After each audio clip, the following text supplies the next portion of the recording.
So Gary Kubiak's going to step down as the head coach of the Denver Broncos for health reasons.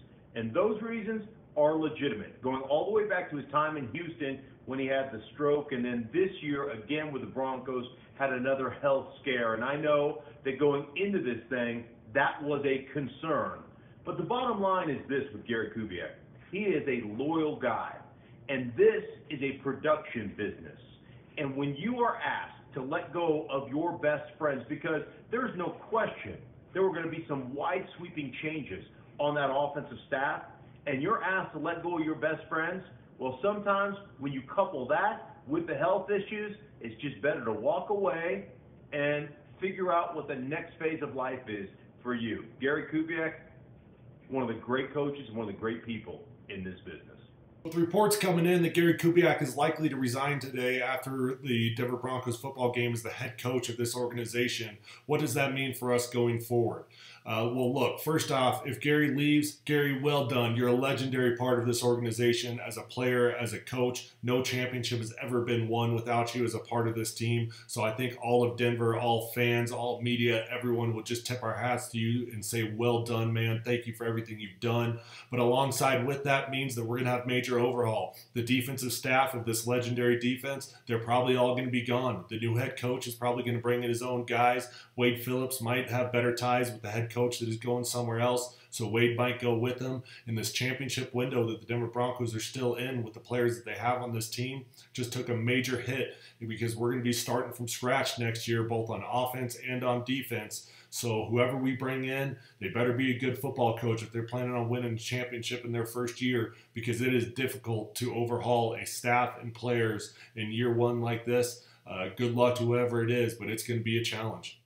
Gary Kubiak's resignation and retirement as coach of the Denver Broncos is of no particular surprise to those of us who have known of Gary's own health concerns and concerns of his family and close friends that date all the way back to 2013 during his coaching tenure with the Houston Texans.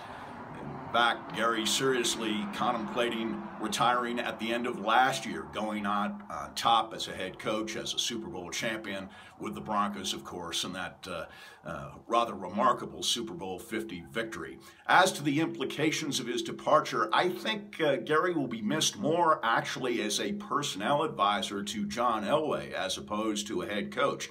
There are a number of potential head coaching candidates out there. We'll talk about that in a few moments. But as far as personnel decisions with John Elway, the two worked in effective partnership over these last 2 years, and that part of Gary Kubiak will be very difficult to replace. Hey, it's DMac, and today is the day we found out Gary Kubiak will be retiring as head coach of the Broncos. My reaction is this was inevitable because of the degree of loyalty Gary Kubiak showed not only to his coaches, but to his players. That is admirable. We should all have friends like Gary Kubiak who are so loyal to us. In the same vein, we should all have bosses that look out for the best interests of the organization, even if some decisions have to be made, and that's what we have in John Elway.